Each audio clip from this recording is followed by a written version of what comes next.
Okay, Calculus 3 students. Hey there. What is today's date? Today is November 18th. We're all getting ready for Thanksgiving. Thanksgiving is next week, and I hope everyone has a fantastic holiday in spite of what's happening in the world. And what's happening in the world is all pretty, pretty unpleasant right now. So I hope you can just forget about it and concentrate on having a good Thanksgiving dinner and a good Thanksgiving celebration. Okay, so as you can see, I have a new wallpaper, a new theme on my laptop. I love pumpkins, but I love dogs and wolves and coyotes and all that stuff. Okay, so let's talk about some math.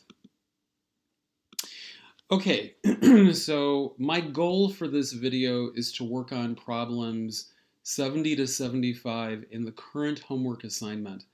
Sorry guys, but this has to be my last video for this homework assignment. This is my last video lecture for this homework assignment.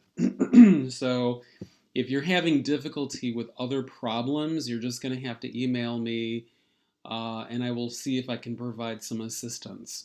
But these videos really take a lot of time, and don't forget, I also have two other classes that I'm teaching at Oakton, and other stuff that's going on in my family. So really, I just can't spend my entire day making these video lectures. So I think I'm doing enough for you guys. Hopefully, I'm sort of pointing you in the right direction. But I don't think it's right for me to do all of the problems for you. I think you need to figure out, some of the problems yourself. Okay, so I don't mind. I think it's very helpful, in fact, if I do some of the problems for you, but I don't want to do all of them for you. I want you to learn how to. I want you to learn how to learn on your own. I want you to learn to become independent learners. I think that's kind of important. Okay, so my goal in this video is to cover problems 70 to 75. So let's get started. Problem 70. Find the dimensions of the rectangular box with maximum volume in the first octant, with one vertex at the origin, and the opposite vertex on the ellipsoid 9x squared plus y squared plus 9z squared is equal to 9. Okay, so basically we're going to have something like this. Let's see. This is the first octant, and we're going to have an ellipsoid that kind of looks like this. And let me change something here. Yep. Okay. And so my box is going to look kind of like this. Oh, excuse me. Okay. No, it's okay. It's okay. Every time I sneeze, my dog comes running. It's okay. It's okay. So my box, it's a three-dimensional box. Tchotchke, it's okay. Leave me alone. Okay, so every time I sneeze, my dog thinks something is wrong. So it's okay. It's okay. Go away. I'm busy. Go away. Okay, so the box is going to look like this. And remember that the box is three-dimensional. Well, this is not a great picture. This is probably not a great picture, but the box starts here at the origin. The box starts here at the origin, and of course the origin has these coordinates, 0, 0, 0, right? And then let's say this is the point, X, Y, Z. Okay. So what we're looking for is actually the diagonal you know, there's a line that goes from the origin 0, 0, 0 all the way to XYZ, and XYZ, this point does belong to the box. It's one of the vertices of the box, but this point also belongs to the ellipsoid 9x squared plus y squared plus 9z squared is equal to 9.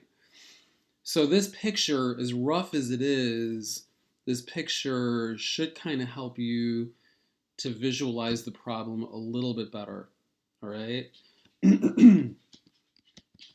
Okay, so how do we figure this out? Chach, come on, I can't play with you right now. Sorry guys, but you know, we're all working from home and you know, it is what it is. So we're gonna use the distance formula, okay? So let me see here. Hold on one second. We are maximizing volume. We're maximizing volume is what we're actually doing. So the volume of my box, or I could call it box volume, X, Y, and Z, is simply going to be equal to, I could write X minus 0 times Y minus 0 times Z minus 0, right? But you know that that's kind of silly to do, right? So it would make more sense to simply say X times Y times Z, okay? So this is the volume of the box, but there's a restriction here. Well, first of all, X, Y, and Z have to be positive, right? So that's one restriction. X, Y, and Z have to be positive. But also X, Y, and Z have to belong to this ellipse. X, Y, and Z have to belong to this ellipse, right? X, Y, and Z have to satisfy this equation, 9x squared plus y squared plus 9z squared is equal to 9. Okay, I hope that makes sense. And I just want to change one little thing here. Okay. So X, Y, and Z have to belong to this. They have to satisfy this restriction. Whatever triple, when I say a triple, I mean X, Y, Z. Whatever triple I find for this problem, this equation has to be satisfied. 9 times x squared plus y squared plus 9z squared has to be equal to 9. Okay, so for example, as an example, you know, I could say x is equal to 1, y is equal to 0, z is equal to 1, right? And that does satisfy the equation. Here, let me move this a little bit. 9 times x squared plus y squared plus 9 times z squared. Oh, that's not equal. Oh, I made a mistake. Sorry, that's equal to 18. So actually, x should be 0. Okay, and then this would be 9. Okay, so 0, 0, 1 is a possibility, but the problem is you can't have a box with these dimensions. So in the x direction, you know, the length is 0, and the y direction, the width is 0, the height is 1. That's not even a box. So this particular point, you know, 0, 0, 1 doesn't even work because you can't have a box with a length of x is equal to 0, width of y is equal to 0, and I guess a height of z is equal to 1 is okay, but the x and y values don't even work. Okay, so I hope that makes sense. Okay, so we're trying to find the maximum volume with a certain restriction. With a certain restriction, and that's kind of important, right? Now guys, to make things go a little bit faster in this video, I'm going to rely very heavily on Mathematica. I'm not going to do much differentiation by hand. It's not because I don't know how. I do know how to figure out derivatives by hand, but that can be time consuming. And I don't want this video to become a 2 or 3 hour project. So I'm going to rely heavily on Mathematica to do the differentiation for me so that we can save a little bit of time, okay? Excuse me. Unless the derivatives are really easy to figure out. If the derivatives are really easy to figure out, that's different. But I don't want to spend like 15 or 20 minutes finding just one derivative because that's not a productive use of our time. Okay, so first of all, what are these derivatives going to be? Box volume x of x, y, and z is equal to y times z. That's easy. That's an easy derivative to figure out. The partial derivative with respect to y is going to be x times z. That's easy to figure out. And the box volume with respect to z, x, y, z, is simply going to be x times y. So with respect to x, y times z, with respect to y, x times z, with respect to z, x times y. Okay, so that's pretty easy to figure out. Okay. So then the next step is I need to set up my Lagrange multiplier equations. All right. So how am I going to do that? Well, equation 1 is going to be equal to box volume xyz. Oh, sorry, box volume x of xyz is equal to lambda times the derivative of this expression right over here with respect to x. And that's going to be 18 times x. Or to make it look a little prettier, I could write this, 18 times x times lambda. And that's going to be equation 1.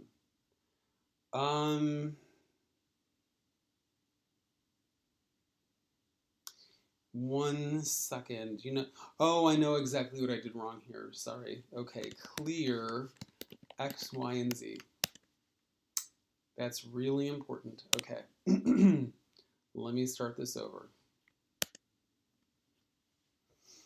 Okay, so I remember I assigned values to x, y, and z. So those have to be cleared before I can continue with this little project. Okay, equation 2 is equal to box volume y, x, y, z is equal to, what's the derivative of this expression with respect to y? It's obviously going to be 2y, right? So 2y times lambda, 2 times y times lambda. Okay.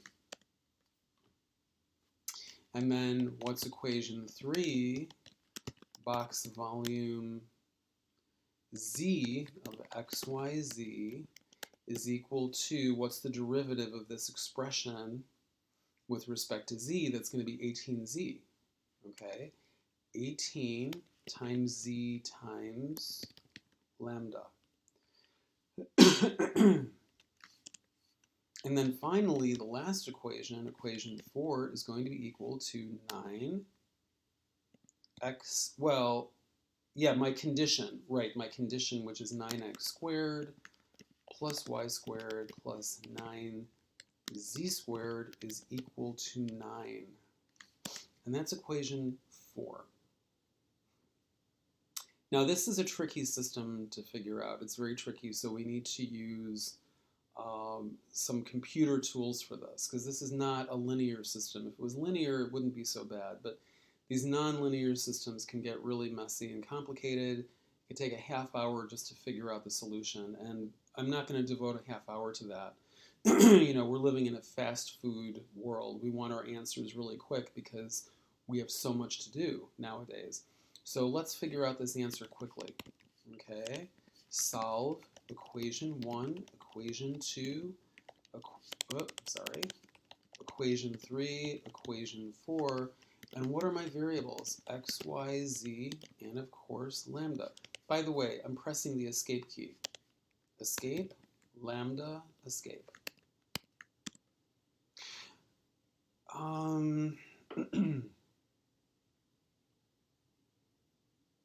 Okay, so I'm getting a lot of answers here. I'm getting a lot of answers.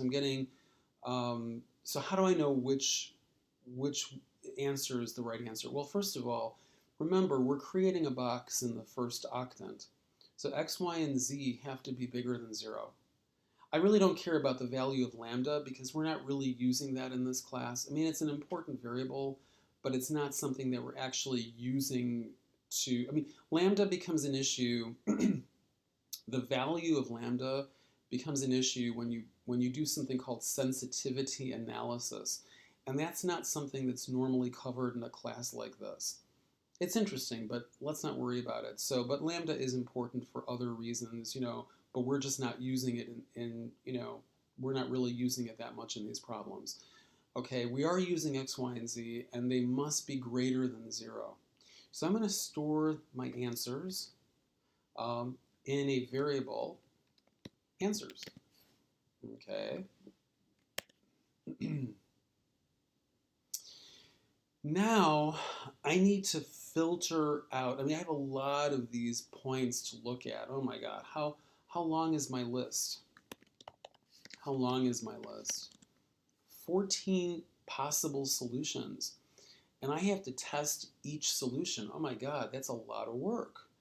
Okay, so that seems like an awful lot of work. So that makes me really kind of unhappy. That makes me really kind of unhappy because, that's a lot of work, right? Okay, so that's too much work to do. I need to narrow down my search. I need to find which answers are possible, which answers are plausible. So let's use cases. Let's use the cases command as a filter. I'm going to use cases. So cases, answers, and what should I call each sublist? Okay, because this is a list that contains many lists or many sublists. How about I just call it sublist? And there's a condition here, okay? The x part has to be greater than 0, and the y part of my sublist has to be greater than 0, and the double ampersand means and the z part, okay, has to be greater than 0. So there's just one possible answer. There's one possible answer, okay? So let's see. Oops. Final answer. Okay. So x, according to my final answer, okay, is, well, here, I should really flatten that. No, that didn't quite work out. Okay, but that's okay. You get the idea. So x, according to my final answer here, I can capture the number if I do this. I just want that. I don't. Okay, so let me explain what I did. I captured the number. I extracted the number from the list. Okay, I extracted the number from the list. It's a list of one element, so I just took out that one element from the list. Okay, and then we can do the same for y, final answer.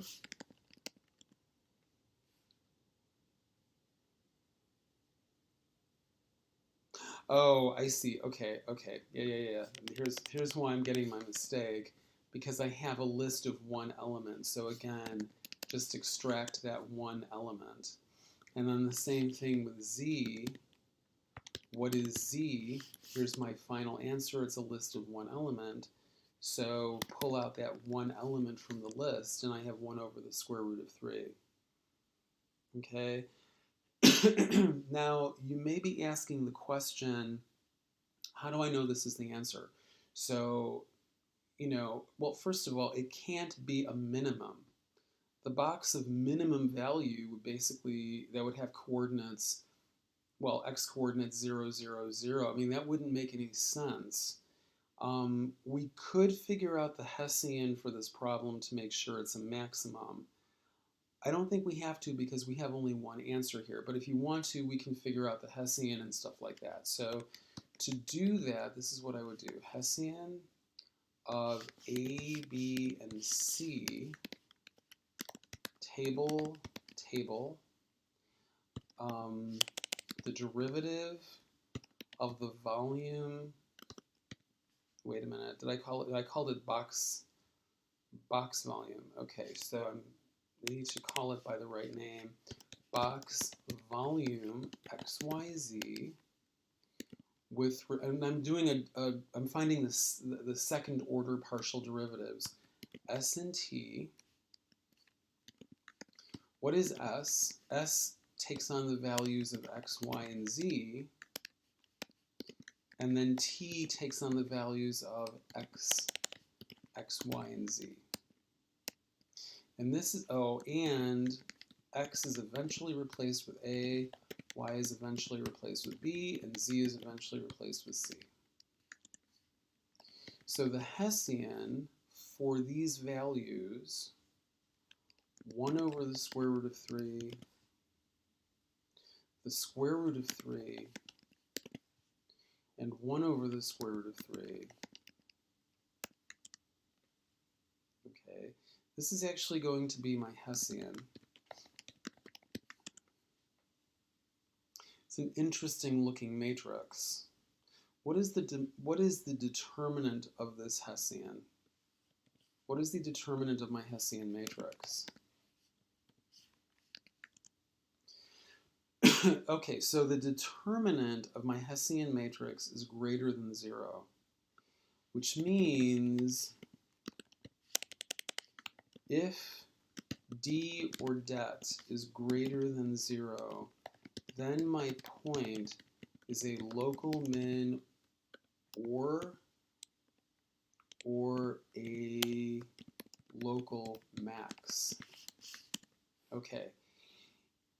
Now, the problem here is that box volume XX and box volume YY and box volume ZZ. So if you don't know what I'm talking about, okay, this is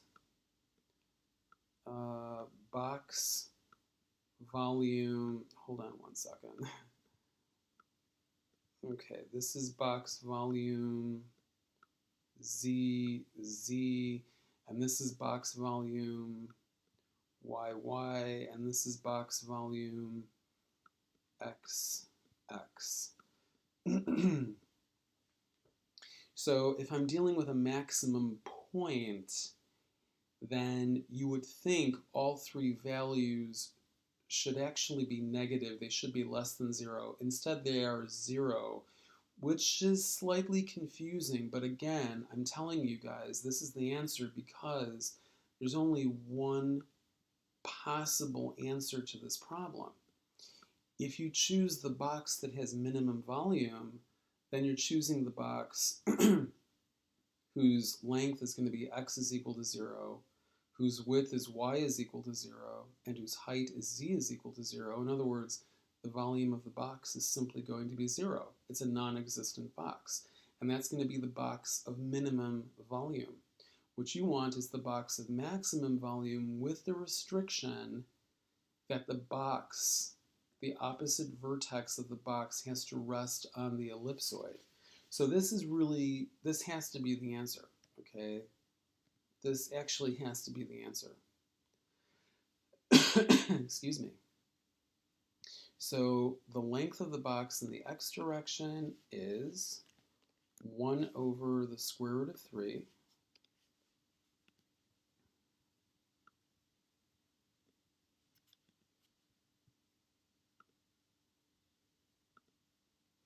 the width of the box in the y direction is simply going to be the square root of 3. And the height of the box in the z direction has to be the same as x, which is 1 over the square root of 3.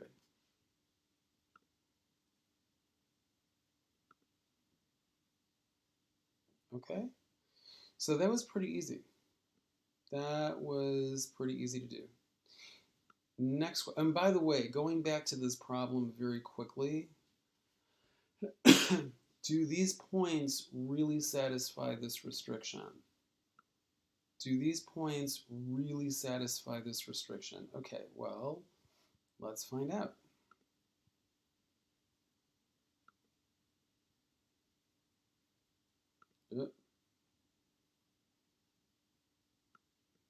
Ugh.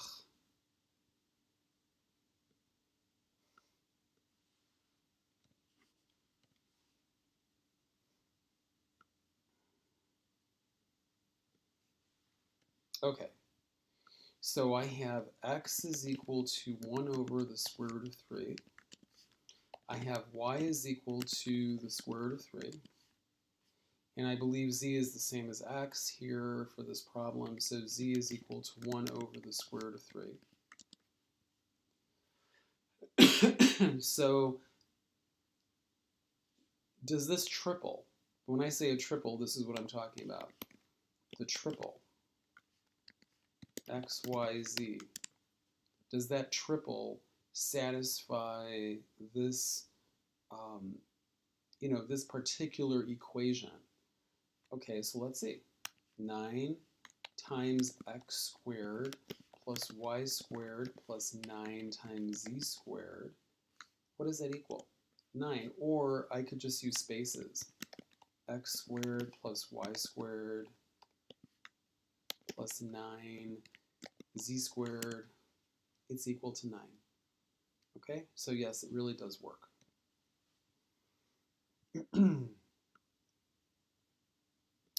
Okay, next question. We did a problem like this already, and actually I think I did this problem for the first video, but we can do it again. That's perfectly okay. We can do it again. What point on the plane x minus y plus z is equal to 4 is closest to the point 2, 2, 1? So again, guys, I'm minimizing the square of the distance function. I'm minimizing the square of the distance function. So my distance squared, or I'll just call it dist squared function, x, y, and z. Oh, and you know what? Let me clear everything. Global, oops, global. Okay. So let's test it. Okay, so these are symbols now. They're not numbers anymore. X, Y, and Z are symbols instead of numbers, which is what I want. Okay. So I have to minimize the distance squared function. All right. So x minus 2 squared plus y minus 2 squared plus z minus 1 squared. Okay. And there's a restriction here. X minus y plus z is equal to 4. So what I could do is create a new function. Z is equal to 4 minus x plus y. Okay. So I'm going to create a new function. And I'm just going to call it f, function f. F of x, y, and z is equal to distance squared x, y, and what is z? Z is simply 4 minus x plus y. 4 minus x plus y. So what is f of x, y, z? Let's expand it.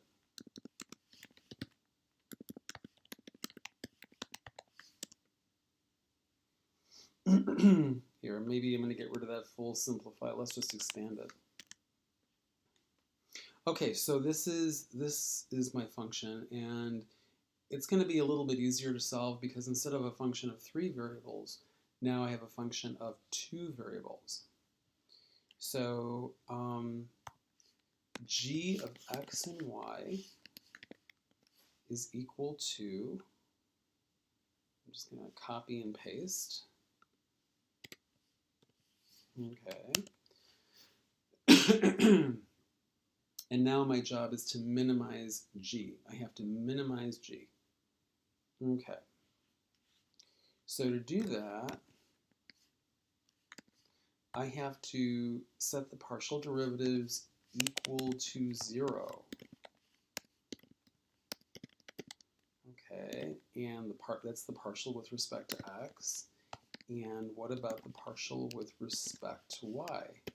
Set them equal to 0, and what is x and y? X is 3, y is 1. Now, how do I know that's really the best answer? Okay, so Hessian of Hessian of A and B is equal to table, the derivative of g of x and y with respect to, I like s and t. You can use whatever variable you want. Okay, where s successively takes on the values of x and y, and t successively takes on the values of x and y. Oops, sorry about that. And then finally, x is replaced, a substitutes for x, and b substitutes for y. What is the Hessian of 3, 1? X is 3, y is 1.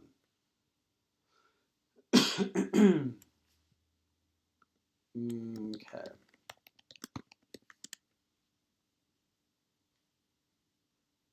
So let's see. What is the determinant going to be? The determinant, by the way, is going to be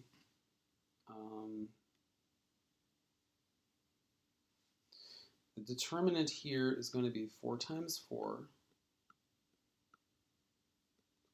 4 times 4, minus negative 2 times negative 2. Okay, so what is that going to be? That's going to be 16. Sorry about that. That's going to be 16 minus 4, which is going to be 12. Okay, so what is the determinant of my Hessian with x is 3, y is 1? That's going to be 12. That is going to be 12, which means my answer is either a minimum or a maximum, a local minimum or local maximum. Now, take a look. Hold on one second. Take a look at these values right over here. Right? That's fxx and fyy. Hey, Chachki, what's up? I'm just talking to my dog. These are positive. So if this value is positive and fxx and fyy are positive, that means you're dealing with a local, one second, you're dealing with a local min, you're dealing with a local min value. Okay? Which means x is going to be 3, y is going to be 1, and what is z? Well, remember, z is 4 minus x plus y, where x is 3 and y is 1. So z is going to have to be 2, and that's your answer, the point 312. Okay? There you go.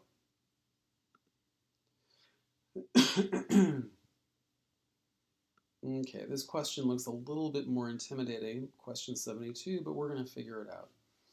Okay, so again, guys, clear everything. Like right now, you know, Hessian, right? I've defined my Hessian function. I've defined a whole bunch of functions, right? So I need to, you know, I define the function g, the function f. So clear, global, clear all my variables, all user-defined variables. So it says here, assume that x plus y plus z is equal to 1 and x is greater than or equal to 0. Y is greater than or equal to 0, z is greater than or equal to 0, and complete parts A and B below.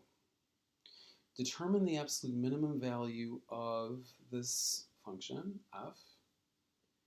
Okay, and the absolute minimum, and then I think also the absolute maximum. Let's see. Okay, so for this problem, let's define our function. F of x, y, z is equal to 1 plus x squared times 1 plus y squared times 1 plus z squared.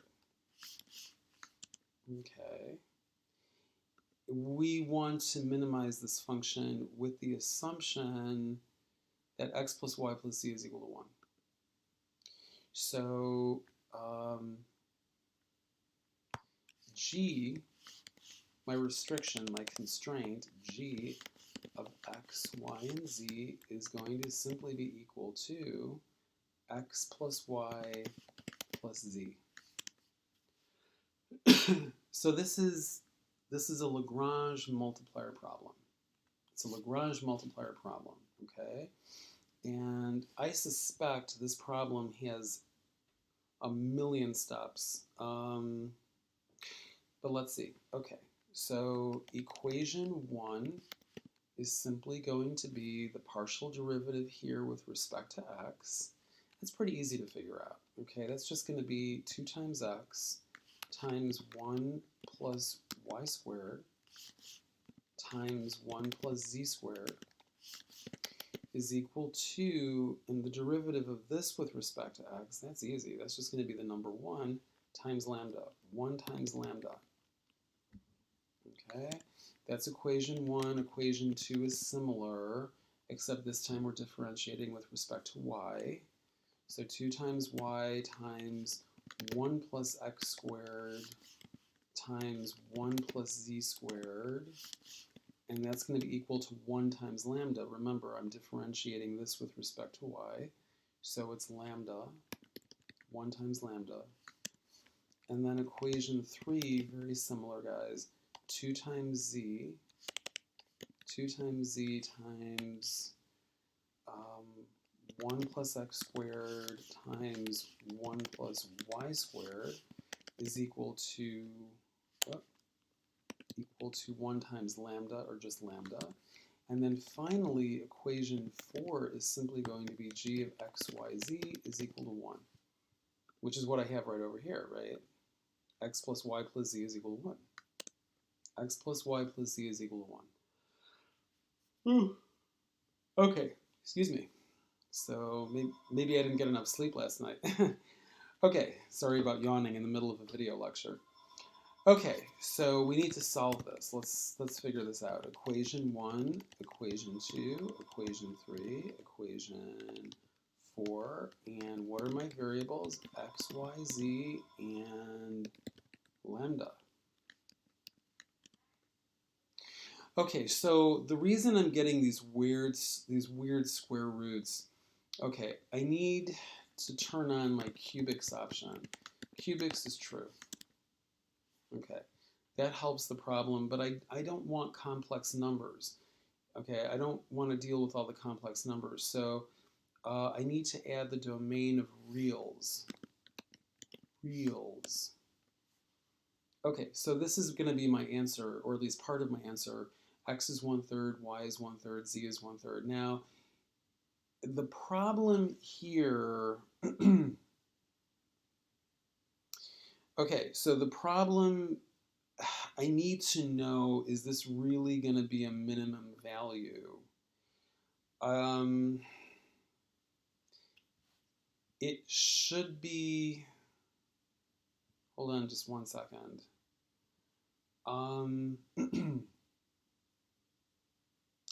Okay, so let me make sure, because is this a minimum or a maximum value? So we need to check. Okay, so my Hessian for okay, my cursor went nuts. Okay, hold on a second. ABC, table. Okay. We're going to have determinant of f, oh, sorry, not determinant, the derivative of f of xyz with respect to s and t, where s and t are really different values of x, y, and z. And s takes on the values of x, y, z, and t, one second, t takes on the values of x, y, and z. And finally, at the very end, x is replaced with a, y is replaced with b, and z is replaced with c. So let's see what we have here. 1/3, 1/3, 1/3.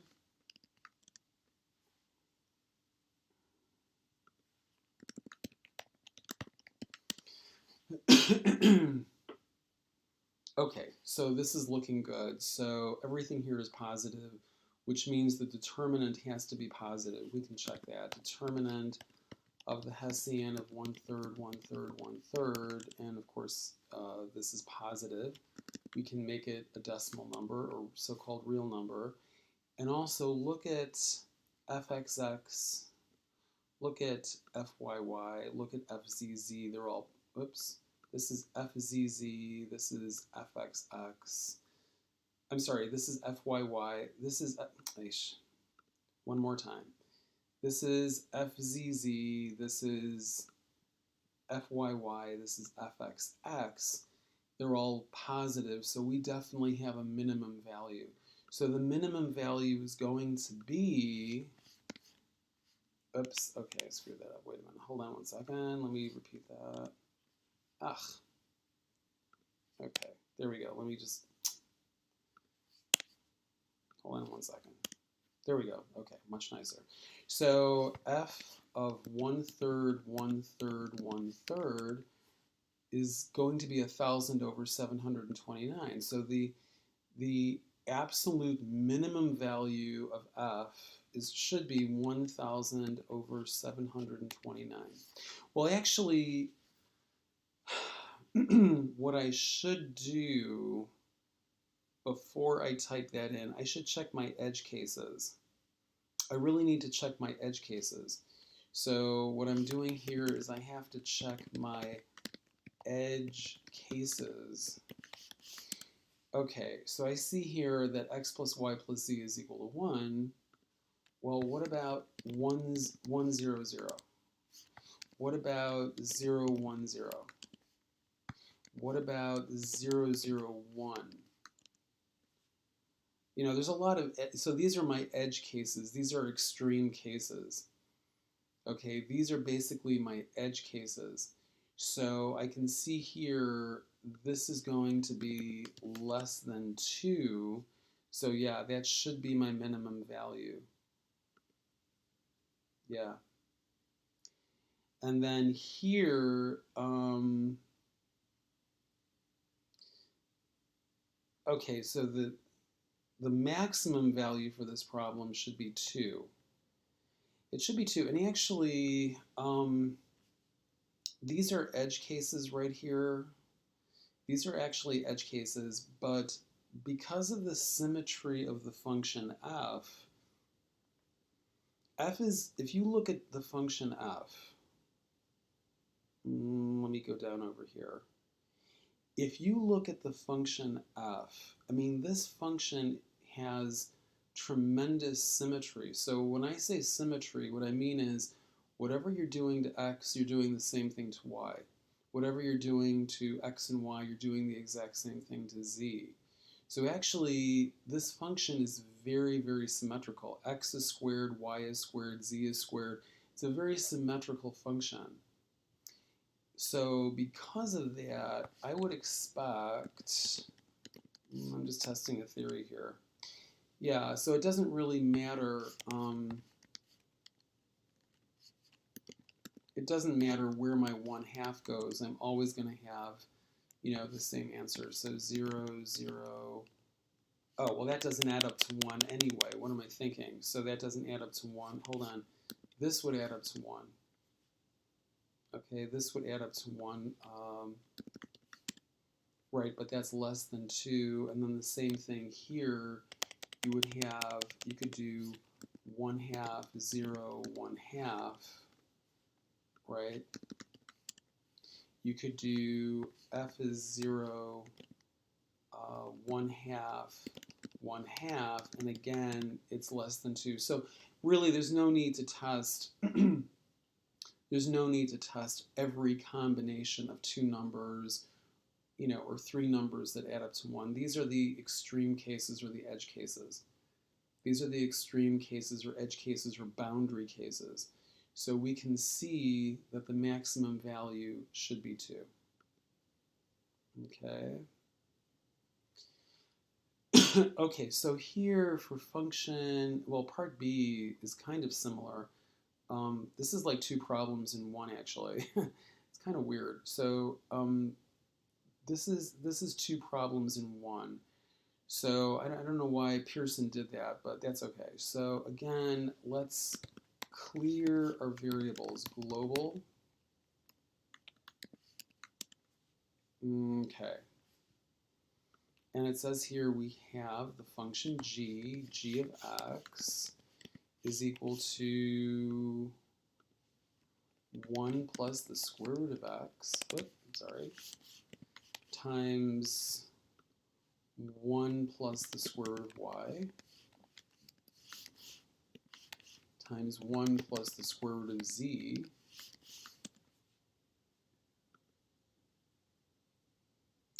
and again, we're being asked for the minimum. Okay, we're being asked for the minimum.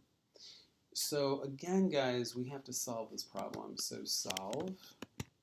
I'm going to go through this a little bit quicker, okay, because we are using up a lot of time here. So this is going to be derivative g. Oh, big mistake. Big mistake here. Hold on a second. Clear g. Okay, I'm starting to rush. Sorry about that. So this should be g of x and y and z. G is a function of 3 variables. Shift, enter. Okay. The derivative of g of x and y and z with respect to x is equal to 0. The derivative of g of x and y and z with respect to y is equal to 0. And the derivative of g of x and y and z with respect to z is also equal to 0. And I'm looking for x, y, and z. Oh my.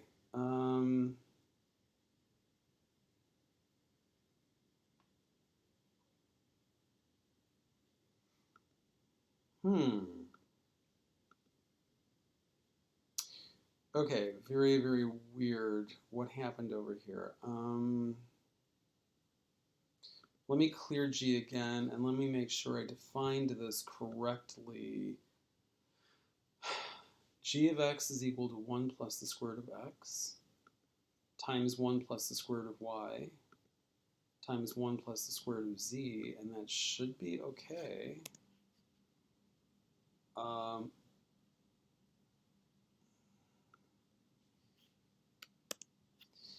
So according to this, there's no answer, which I find a little hard to believe. Okay, what is the derivative of x, y, z with respect to x? And what is the derivative of x, y, z with respect to y? Oops. Okay. And what is the derivative of g of x, y, z with respect to z? All right, that makes sense.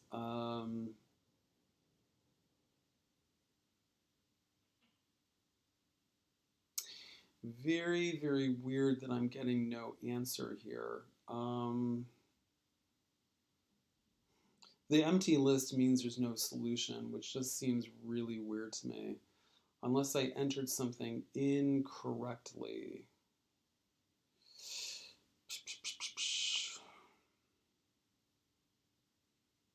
Yeah, that's... Okay, hold on one second. 1 plus the square root of x, 1 plus the square root of y, 1 plus the square root of z, that's all times. Let me clear g one more time. And let me use times. I'll use an explicit multiplication.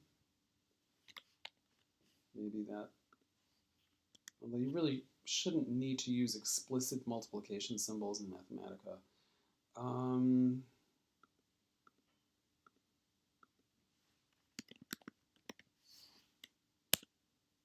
Yeah, that's really strange, guys. I'm going to go back to this. I'm not quite sure why I'm getting no solution.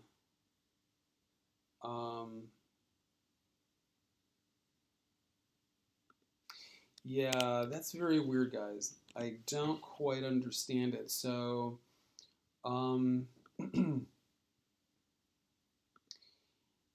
yeah, okay, that's very, very weird. Now, for the edge cases, we're going to have to test the edge cases here again. So, you know, the square root, well, if x plus y plus z is equal to 1, again, the edge case would be x is 1, y is 0, z is 0, or x is 0, y is 1, z is 0, or x is 0, y is 0, and z is 1. Those are extreme cases or edge cases. But we still need to solve the equations that arise when the partial derivatives are set equal to 0. I mean, that's really kind of weird. That is a little bit weird, unless maybe I'm missing something.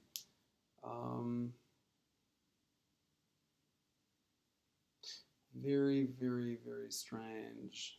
Very strange. Okay, well, let's test my edge cases.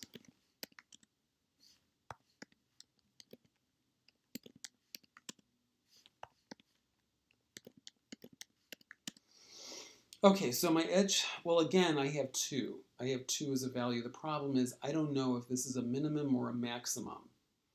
I don't know if this is a minimum or a maximum, so I don't understand why I'm not... Yeah, that's really interesting. It is really, really interesting that I am not getting an answer here.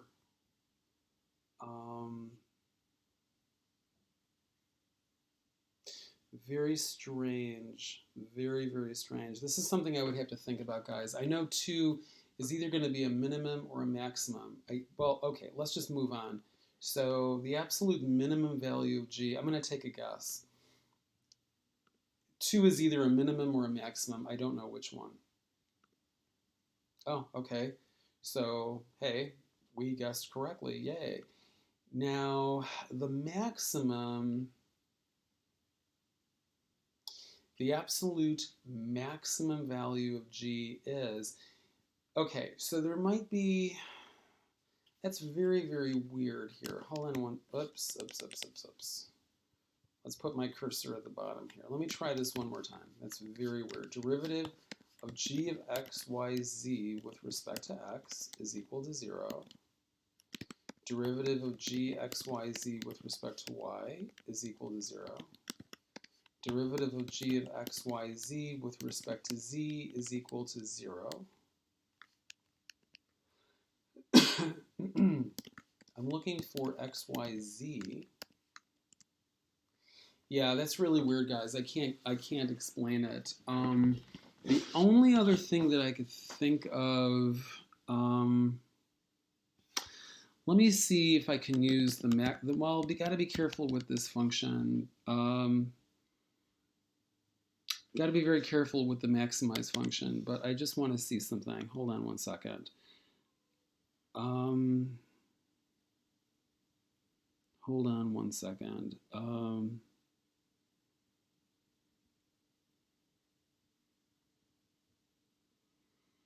Mm.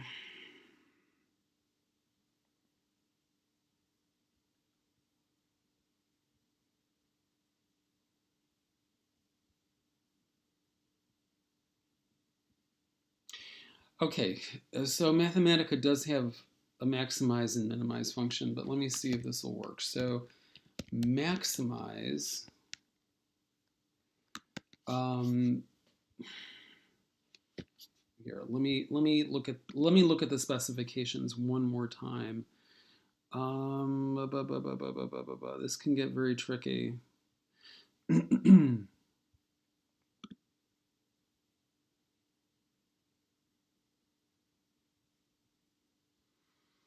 mm,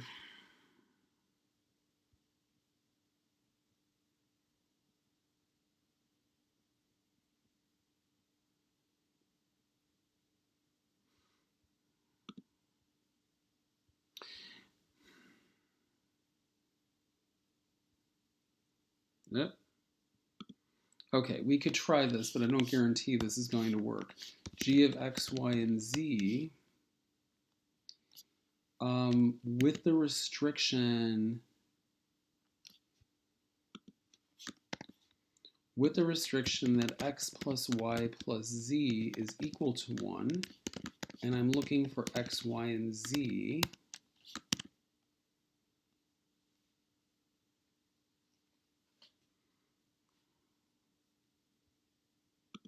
and I only want reals.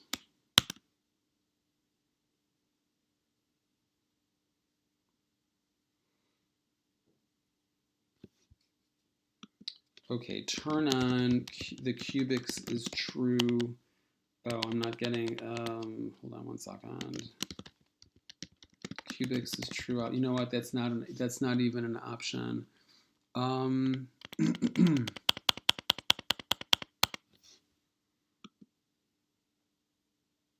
Oh, I see what it's giving me. Okay, so my answer, I have only one solution, and that is going to be,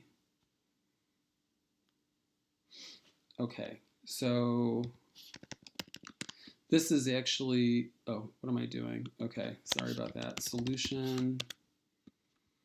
Okay, I don't think they need to know the x value here. Well, okay, the x value. Yeah, see, this is interesting that Mathematica is giving me this answer. Oh, I see. So x should be about 1/3.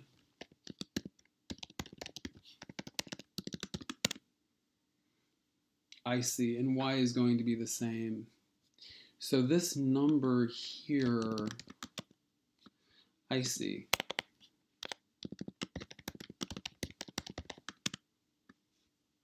Okay, so this is going to be the answer, and this is greater than 2. I'm pretty sure this is, yeah, it is greater than 2. So this is going to be the answer. This is going to be the absolute maximum is, the absolute maximum of g is 2/9 times 9 plus 5 square root of 3. I'm going to cross my fingers on this because I don't use the maximize function very often. Well, what do you know? It worked. So what did I do? I simply typed in maximize g of x, y, z with the restriction that x plus y plus z is equal to 1. These are my variables that I'm looking for, and I'm interested only in real number solutions. Real number solutions. Okay? Real number solutions. So this is the final answer. It's interesting that this did not work. And, I can't give you a good explanation for that. Okay, I'm afraid I can't give you a good explanation for that. All right. but you can use the maximize function, right? You can use the maximize function.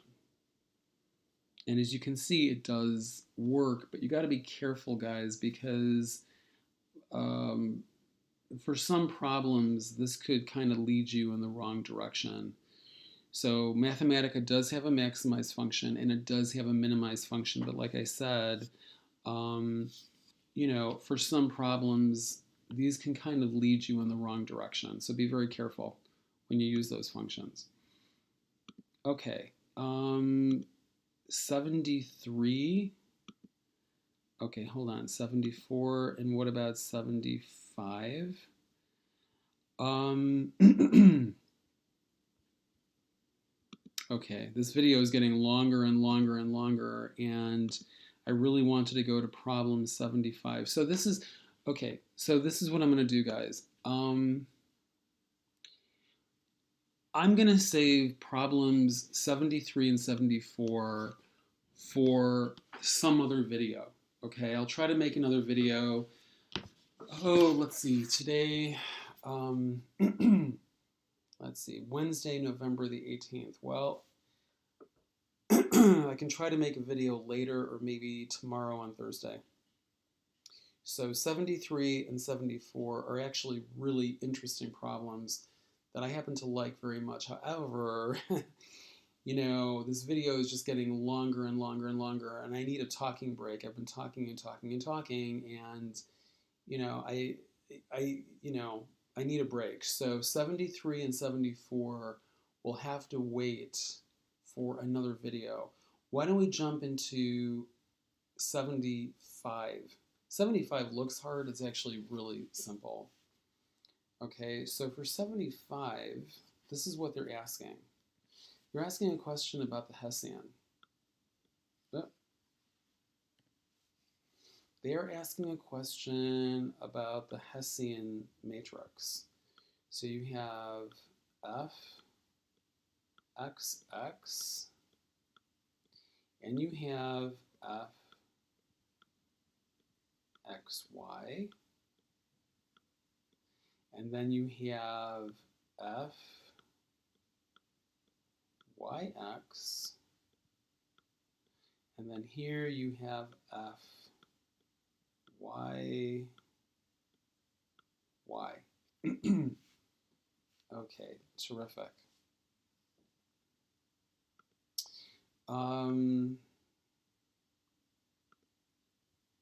There we go.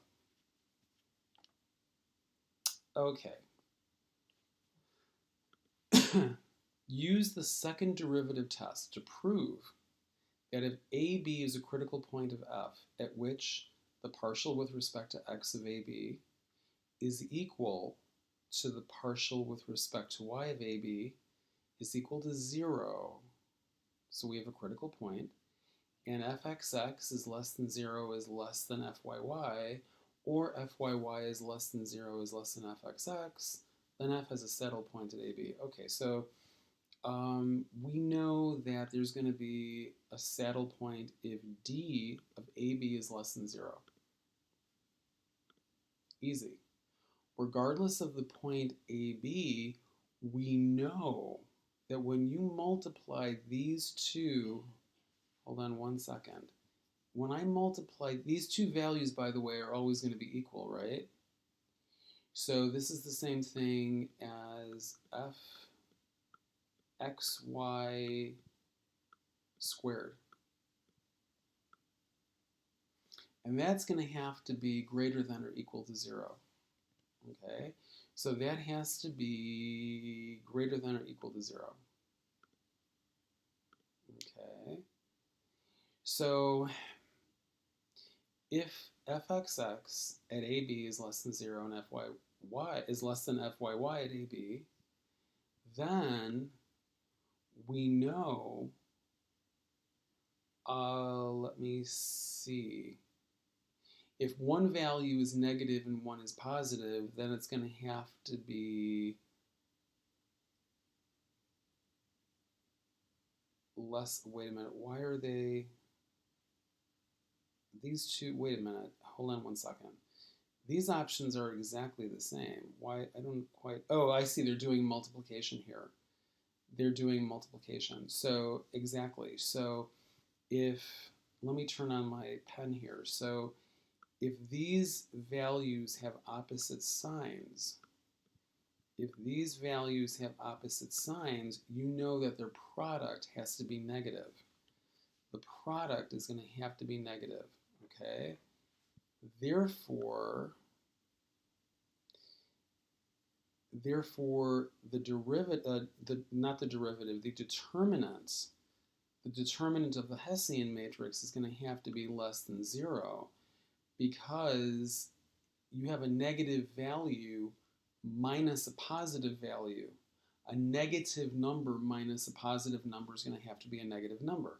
So that means that the determinant of the Hessian matrix evaluated at the point AB has to be less than 0. Okay. And actually, it's going to be, this is the same thing. So they're just reversing the direction of the inequality. They're just reversing this inequality over here. Instead of fxx being negative and fyy positive, they're saying fyy is positive and fxx is negative, but it's the same thing. It's still exactly going to be the same thing. So, and again, you have a situation where the determinant of the Hessian matrix must be less than 0. Okay, so that question looks hard. It's really easy. It's actually pretty easy. Okay, guys, I really want to cover 73 and 74, but, you know, this video is getting unbearably long. So let me, okay, what I'm going to do, I'm going to very quickly go over 74. And if you're really struggling with 73, you know, send me an email, shoot me an email, and I can try to help you, you know, I can try to guide you through the problem. But I'm getting talked out. I'm really sick of talking. So, you know, I need to give myself a little bit of a break here. So let me quickly go over 74. And 73 is really not that big a deal. It's not a big deal. Let me very quickly go over, and 74 is not a big deal either. So let me go over 74. And then if 73 is really difficult for you, it's just impossible, you can't figure it out, you know, send me an email and I can provide you with some feedback. So let me just go over this problem. It's really easy. Okay, let me just, wait a minute, let me just erase this. Okay. So here we have, for n data points, the coefficients of the best fit line y is equal to mx plus b are, okay, and then we have the slope given by this formula. We have the y-intercept is given by this formula, where all sums run from k is equal to 1 to k is equal to n. Find the best fit line for the following data set, plot the points, and the best fit line. Okay, so really, guys, I don't want to use their formulas because their formulas look so messy and complicated. They're actually not that bad, but there is an easier way to do this. There is a much easier way to do this. Okay, so here's the deal. Let me look at my data. Data is equal to 3, 0, 5, 3, and 4, 6. Okay. Now here's the deal. I am looking for, hold on 1 second. Let me change colors. Okay. I'm looking for y, oops, let me turn on my pen. I'm looking for y is equal to mx plus b. That's actually what I'm looking for. So look at the first point. Y is equal to 0. 0 is equal to xm, or mx, m, plus b. Look at the second point. 3 is equal to 5m plus b. Look at the third point. Okay, I'm going to have y is 6 is equal to m times x, so 6m plus b. So I want you to focus on this part right over here. I really have a matrix. And what is my matrix? So, okay, I'm running out of space over here, but I have 3, 1, 5, 1, and I have 6, 1. Okay, a matrix is a table. It's a table of values, okay? And then I have another matrix. I have 0, 3, and 6. 0, 3, and 6. Okay. So what I need to do is have two matrices. I'm going to call the first one, well, I could call it whatever I want to call it. Matrix A, or I could just say matrix. Matrix is equal to 3, 1. Oh, sorry about that. 5, 1. 4, 1. And then I have my vector, which is kind of like a matrix too, of my y values 0, 3, and 6. Okay. I'm going to use the least squares function. I'm going to use Mathematica's least squares function, right? Matrix vector. So my answer is simply going to be y is equal to 3 halves x minus 3. Y is equal to 3 halves x minus 3. What do you know? It's the answer. It's a shortcut. It's a shortcut. I know why this function works. I don't want to explain it right now because it's kind of complicated, but just take advantage of the shortcut, okay? Take advantage of the shortcut. Okay, what is my dog doing? Okay, guys, working from home stinks. It's not as much fun as you think it is, okay? So, okay, then, excuse me. The next step, we have to figure out the graph. And that's going to be easy. In fact, this is a lot of fun. This is great fun. So, let's see. List plot data, plot markers, filled circle, okay, and let's say 20 pixels, and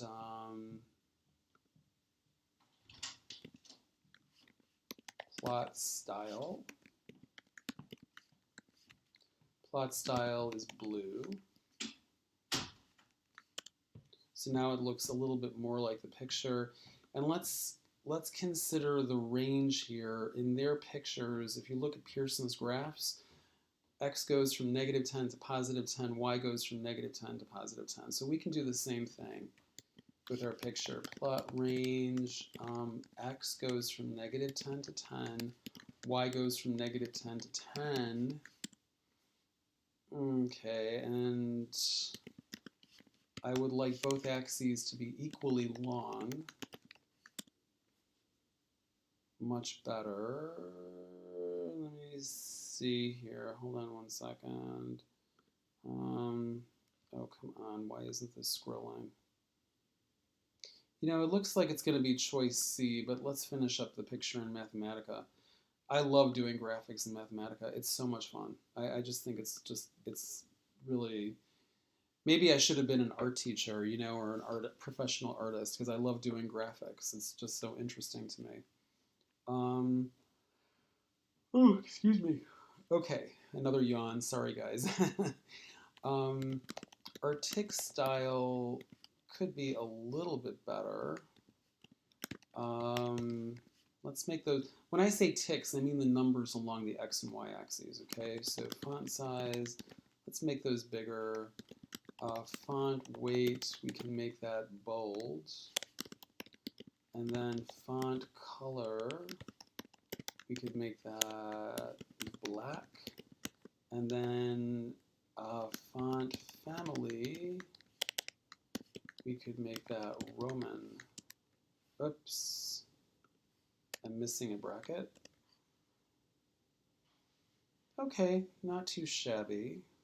Not too shabby. This could be a little bit smaller. Those numbers are too big. Much nicer. And I would like to see more numbers. Well, maybe not. That's okay. We won't worry about that. Let's do grid lines. Let's do grid lines. Grid lines, okay. In the x direction, from -10 to 10. And in the y direction, -10 to 10. And, okay, very beautiful. Very beautiful. Quite nice. And let's see, what does the line look like? What does the line look like? Plot. The equation of my line is 3/2 x minus 3. 3/2 x minus 3, where x goes from -10 to 10, to be consistent with the first picture. Here, let me spread this out, guys, so you can see this a little bit better. And plot style, absolute thickness 4 in pink. I'm going to make the line a little bit transparent, pink. And I'm combining two pictures, so I really need to use the show command.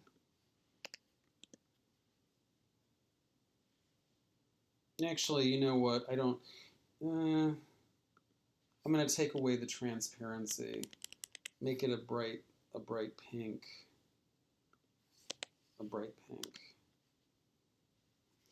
So that's what the picture looks like. This is actually what the picture looks like. So over here, let's see, okay. Yeah, it's going to be choice C. It's going to be choice C. Let's check the answer. Okay. Okay, guys, I really wanted to do 73. I wanted to do 73.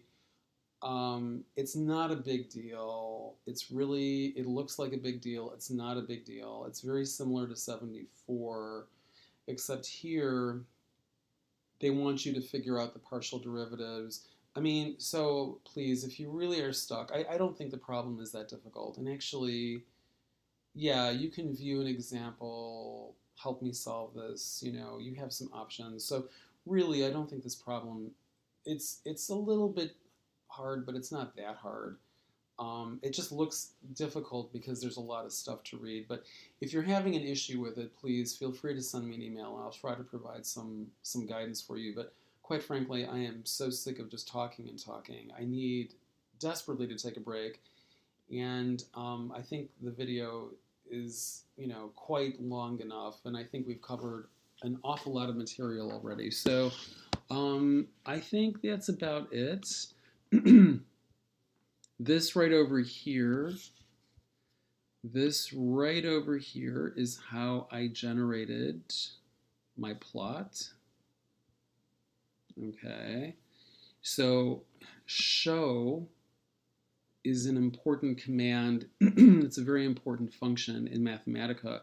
Show is what you use when you want to combine two or more pictures. Okay, it's what you use to combine two or more pictures. Okay. Okay, guys, I think we're good, and I'm not going to save that. And let me just quit this.